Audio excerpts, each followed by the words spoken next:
ప్రసంగంలో ఈరోజు ప్రభుత్వం ఏదైనా కొత్త విషయాలు చెప్తుందేమో లేదా రాబోయే బడ్జెట్లో ప్రజలకిచ్చిన 420 హామీలు 420 హామీలు ఏవైతున్నాయో ఈ ప్రభుత్వం మరి ఆ 420 హామీలు 6 గ్యారెంటీల గురించి ఏమైనా కొత్త విషయాలు చెబుతారేమో లేదా గత 15 నెలల పేలవమైన అట్టర్ ఫ్లాప్ పరిపాలన ఏదైతే ఉందో దాని గురించి ఏమైనా ప్రాయశ్చిత్తం చేసుకునే విధంగా ప్రసంగం ఉంటుందేమో గవర్నర్ గారిదని చెప్పి మేమందరం కూడా భావించినాం, ఆశించినాం. కానీ ఇది గవర్నర్ గారి ప్రసంగం లాగా లేదు. ఒక మాటలో చెప్పాలంటే గాంధీ భవన్లో కాంగ్రెస్ కార్యకర్తల ప్రెస్ మీట్ లాగా ఉంది తప్ప గవర్నర్ గారి ప్రసంగం లాగా మాత్రం లేదు. పాపం పెద్ద ఆయన గవర్నర్ గారి నోటెంబడ కూడా చాలా అబద్ధాలు, ఒకటి కాదు రెండు కాదు, ఎన్నో అబద్ధాలు, ఎన్నో అర్ధసత్యాలు, ఎన్నో అసత్యాలు కూడా పాపం వారి నోటెంబడ కూడా పలకాల్సి రావడం మేము కూడా బాధపడతా ఉన్నాం. కాంగ్రెస్ సర్కారు యొక్క ఘోర వైఫల్యం వల్ల ఈరోజు రాష్ట్రంలో రైతాంగం ఆందోళనలో ఉంది. ఎక్కడికక్కడ పంటలు ఎండిపోతున్నాయి. రైతులు ఇప్పటికే 480 పైచిలకు మంది రైతులు ఆత్మహత్య చేసుకున్నారు. వాళ్లకు కనీసం ఒక్క మాట, వాళ్లకు సాంత్వన చేకూర్చే మాట, వాళ్లకు ఉపశమనాన్ని ఇచ్చే మాట, వాళ్ళకు భరోసానిచ్చే ఒక్క మాటనన్నా గవర్నర్ నోటెంబడి వస్తుందేమో. పంటలు ఎండిపోకుండా కాపాడుతాం, నీళ్ళు ఇస్తాం, బుద్ధి తెచ్చుకున్నాం, ఇకనైనా బుద్ధితో మెదులుతామని చెప్పి ఒక్క మాటన్నా చెప్తారేమో అనుకున్నాం. ఒక్క మాట కూడా వారి నోటెంబడ రాలేదు. అసలు ఈరోజు వరకు రాష్ట్రంలోని ఏ గ్రామంలో కూడా 25 నుంచి 30% మించి రుణమాఫీ జరగలేదు. ఇది నిర్వివాదం. ఇది మేము శాసనసభలో పోయిన సమావేశాల్లోనే అడిగినాం. ముఖ్యమంత్రి గారు సొంత ఊరికి పోదామా, సొంత నియోజకవర్గానికి పోదామా, ప్లేసు డేటు టైము మీ ఇష్టం, ఊరు కూడా మీ ఇష్టం. ఒక్క ఊళ్ళే 100% రుణమాఫీ అయితే మేమందరం రాజీనామా చేసిపోతామని చెప్పి కూడా చెప్పినాం. కానీ మళ్ళీ ఈరోజు గవర్నర్ గారి నోటెంబడ రుణమాఫీ అయిపోయింది, లక్షలాది మంది రైతులు సంతోషంగా ఉన్నారు అని చెప్పి అబద్ధాలు చెప్పించి గవర్నర్ గారి స్థాయిని కూడా దిగజార్చి ఈ కాంగ్రెస్ ప్రభుత్వం మళ్ళొక్కసారి తన భ్రష్టత్వాన్ని, తన నీచత్వాన్ని బయటపెట్టుకుంది. పెట్టుబడి సాయం అందని రైతులు రుణమాఫీ కాక, పెట్టుబడి సాయం జరగక, కేసీఆర్ గారి టైంలో ఉండే రైతు బంధును కూడా కనీసం అమలు చేసే పరిస్థితి లేక ఆగమాగమైపోతుంటే ఇవాళ రైతు బంధు మొత్తం అందింది.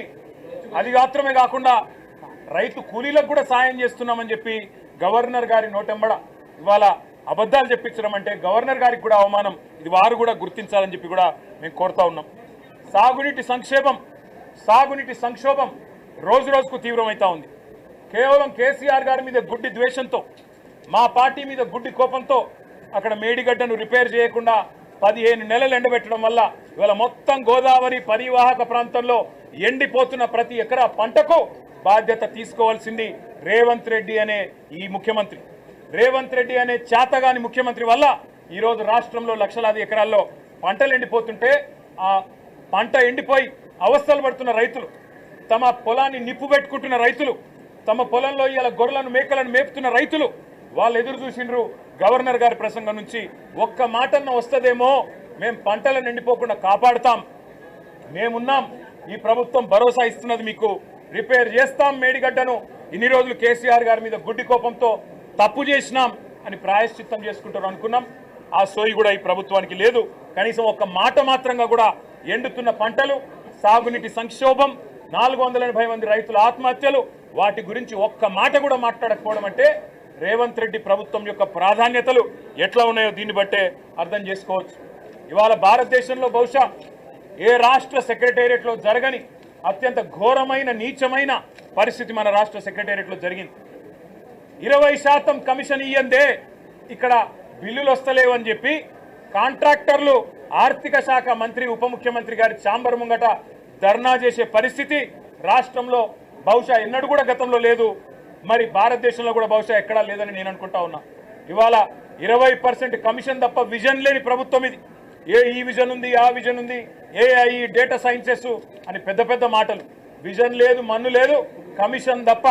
No vision, only commission, only 20% commission అనే విధంగా ఇవాళ ప్రభుత్వాన్ని నడుపుతూ ఢిల్లీకి మూటలు పంపుతూ ఇక్కడ చిన్న కాంట్రాక్టర్లను, సర్పంచ్లను, చిన్న చిన్న వ్యక్తులను వేధించి చివరికి ఓవర్సీస్ స్కాలర్షిప్లు ఇవ్వకుండా, గురుకులాల్లో తిండి పెట్టకుండా ఈరోజు పిల్లల్ని చంపుతున్న అరాచక ప్రభుత్వం రేవంత్ రెడ్డి ప్రభుత్వం, కాంగ్రెస్ ప్రభుత్వం. కనీసం గురుకులాల్లో ఉండే అధ్వాన్నమైన పరిస్థితుల గురించి ఒక్క మాట చెప్తారేమో అనుకున్నాం. దాని గురించి ఒక్క మాట లేదు. చనిపోయిన 83 మంది పిల్లలకు కనీసం ఒక మాట సానుభూతి చెప్పి సంతాపం చెప్తారేమో అనుకున్నాం. ఒక్క మాట కూడా వారి గురించి ప్రస్తావన లేదు. అదే మాదిరిగా ఇంకా విచిత్రం, 10 ఏళ్లలో కేసీఆర్ గారి ప్రభుత్వం ఆనాడు 4,17,000 కోట్ల అప్పు చేస్తే 4,17,000 కోట్ల అప్పు చేస్తే అంటే సంవత్సరానికి 41,000 కోట్ల అప్పు చేస్తే అప్పులను గుండె బాదుకున్న కాంగ్రెస్ సన్నాసులు ఇవాళ ఒక్క సంవత్సరంలో 1,62,000 కోట్ల అప్పులు తెచ్చిన విషయం ఒక మాట చెప్తారేమో అనుకున్నాం. సరే, కేసీఆర్ ప్రభుత్వం కొత్తగా ఏర్పడ్డ తెలంగాణకు ఒక బలమైన పునాది వేయాలని బ్రహ్మాండమైన పథకాలు, రైతులకు వ్యవసాయానికి మాత్రమే 10 ఏళ్లలో కేసీఆర్ ప్రభుత్వం ఖర్చు పెట్టింది దాదాపు 4.5 లక్షల కోట్లు. రైతు బంధు రూపంలో 73,000 కోట్లు, రుణమాఫీ రూపంలో 28,000 కోట్లు, ఇరిగేషన్ ప్రాజెక్టుల రూపంలో, అదేవిధంగా వ్యవసాయ పనిముట్ల రూపంలో, మెకనైజేషన్ రూపంలో, డ్రిప్ రూపంలో, సబ్సిడీల రూపంలో, ఉచిత విద్యుత్ రూపంలో మొత్తం 4.5 లక్షల కోట్ల రూపాయలు తెలంగాణలోని 70 లక్షల మంది రైతులకు ఇవ్వడం వల్ల ఇవాళ భారతదేశంలో తెలంగాణ వరిధాన్యం ఉత్పత్తిలో నెంబర్ 1 అయ్యింది. కానీ ఇవాళ గవర్నర్ గారి ప్రసంగంలో ఏం చెప్పుకుంటున్నారు? భారతదేశంలోనట రేవంత్ రెడ్డి ఉద్దారకం వల్ల తెలంగాణ నెంబర్ 1 అయిందట వరిధాన్యం ఉత్పత్తిలో. ఏది సంవత్సరం 14 నెలల్లో నువ్వు పంటలు ఎండబెట్టడం వల్ల, రైతు బంధు ఇవ్వకపోవడం వల్ల, కరెంటు అస్తవ్యస్తం చేయడం వల్ల, రైతుల ఆత్మహత్యల వల్ల వరిధాన్యం ఉత్పత్తి పెరిగిందా? సిగ్గన్నా ఉండాలి మాట్లాడడానికి ప్రభుత్వానికి, కనీసం సోయన్నా ఉండాలి. ఇవాళ లక్షల ఎకరాల్లో పంటలు ఎండిపోతుంటే కనీసం ఓదార్చడానికి ఒక మంత్రి దిక్కులేడు, కనీసం ఒక కాంగ్రెస్ ఎమ్మెల్యే లేడు. ఊళ్ళల్లో పోతే కాంగ్రెస్ ఎమ్మెల్యేని తరిమి కొడుతున్నారు. ఏది రైతు బంధు, ఏది రుణమాఫీ, ఎక్కడ తెచ్చిండ్రు మీరంతా అని చెప్పి ఊళ్ళల్లో ఇవాళ తరిమి కొడుతున్న పరిస్థితులను దాచిపెట్టే ప్రయత్నం గవర్నర్ గారి ప్రసంగం ద్వారా చేసిన మాట. 1,50,000 కోట్లు, 1,62,000 కోట్లు అప్పు చేసి ఒక్కటంటే ఒక్కటి కూడా పథకాన్ని ప్రారంభించని ఒక అసమర్థ ప్రభుత్వం రేవంత్ రెడ్డి ప్రభుత్వం. కేవలం కుంభకోణాలు, 20% కమిషన్లు, 30% ల్యాండ్ డీల్స్. నా మాట కాదు, కాంగ్రెస్ ఎమ్మెల్యేలు చెప్తా ఉన్నారు 30% కమిషన్ ఇస్తేనే మా మంత్రులు పనిచేస్తారు, 20% కమిషన్ ఇస్తేనే బిల్లులు వస్తాయి అని ఇవాళ స్వయంగా కాంగ్రెస్ ఎమ్మెల్యేల నోటంబడ వస్తున్న మాటలు, కాంట్రాక్టర్లు సెక్రటేరియట్లో ధర్నాలు చేస్తున్న పరిస్థితి. ఈ దుస్థితి గురించి గవర్నర్ గారు ఏమన్నా చెబుతారేమో. అవినీతి రహితంగా ప్రభుత్వాన్ని నడిపే ప్రయత్నం చేస్తాము. ఢిల్లీకి మూటలు పంపేదానిలో బిజీగా ఉన్నా, పదవులు కాపాడుకోవడం కోసం ఢిల్లీకి మూటలు తప్పకపోయినా కనీసం ఇకనైనా సర్దుకుంటాము, సరి చేసుకుంటామని ఒక్క మాట చెప్తారేమో అనుకున్నాం. దాని ప్రస్తావన లేదు.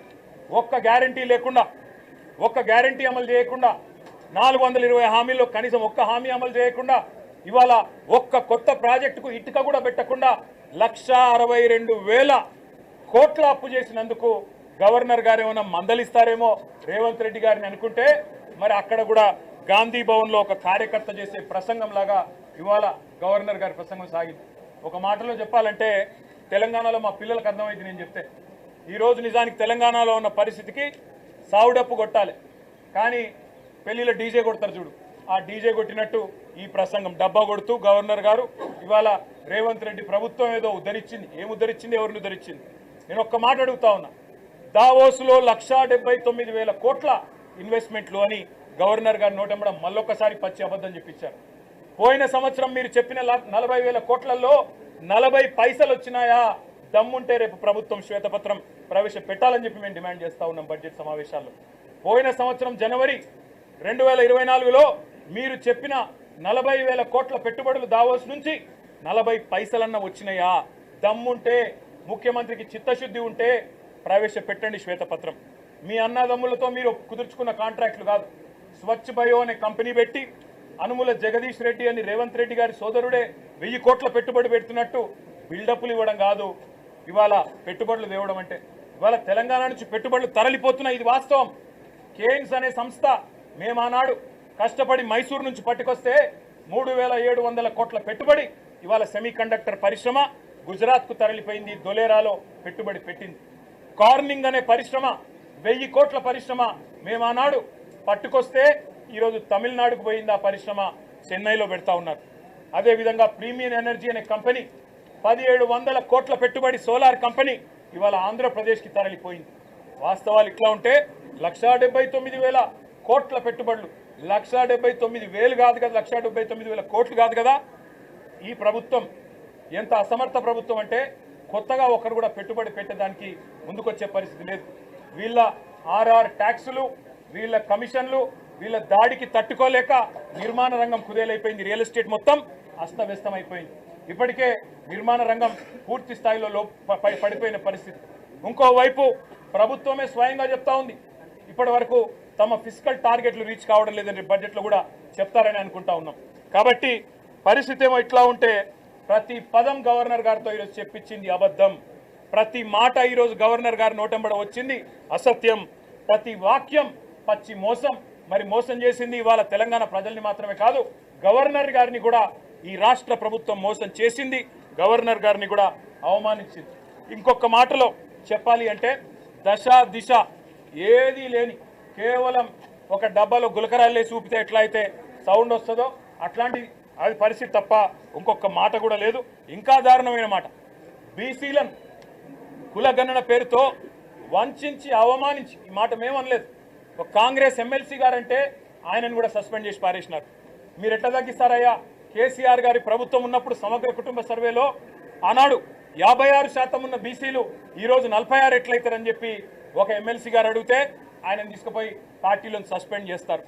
ఇవాళ మేమనడం కాదు కదా, రాష్ట్రంలో ఒక్క బీసీ సంక్షేమ సంఘం మీ లెక్కలు కరెక్ట్ అంటుందా? ఒక్క బీసీ బిడ్డ మీ లెక్కతో ఏకీభవిస్తున్నాడా? అదేవిధంగా మీ ఎమ్మెల్సీలు మీ ఎమ్మెల్యేలైనా కనీసం వాళ్ళైనా ఏకీభవించే పరిస్థితుందా? ఇవాళ కులగణన పేరుతో బీసీలను వంచి వాళ్ళను కూడా మోసం చేసి వాళ్ళ సంఖ్య కూడా తగ్గించి వాళ్ళను ఉద్ధరించినట్టు సోషల్ జస్టిస్ అని ఇవాళ గవర్నర్ గారి నోటెంబడ అబద్ధాలు చెప్పడం అంటే నిజంగా కూడా సిగ్గుచేటు. అదేవిధంగా కాంగ్రెస్ తల్లిని తీసుకొచ్చి రుద్ది, కాంగ్రెస్ తల్లిని సెక్రటేరియట్లో పెట్టి, రాహుల్ గాంధీ తండ్రిని సెక్రటేరియట్ ముందు పెట్టి అదేదో గొప్ప పని చేసినట్టు, తెలంగాణకు వాళ్ళేదో ఉద్ధరించినట్టు సిగ్గు లేకుండా మాట్లాడుతున్న ఈ ప్రభుత్వానికి మేము చెప్పేది ఒకటే, కాంగ్రెస్ తల్లిని రాహుల్ గాంధీ తండ్రిని మంచిగా భద్రంగా ప్యాక్ చేసి గాంధీ భవన్ పంపిస్తాం 3 ఏళ్ల తర్వాత, తప్పకుండా ఎక్కడ పెట్టుకోవాలో అక్కడే పెట్టుకోండి అని చెప్పి కూడా తెలియజేస్తూ, గవర్నర్ గారి ప్రసంగం ఈరోజు పూర్తి స్థాయిలో ప్రజలను వంచడమే కాకుండా ప్రజలను మోసం చేయడమే కాకుండా గవర్నర్ గారి ప్రతిష్టను కూడా తగ్గించిందనే మాట కూడా నేను మీకు తెలియజేస్తా ఉన్నా. Thank you.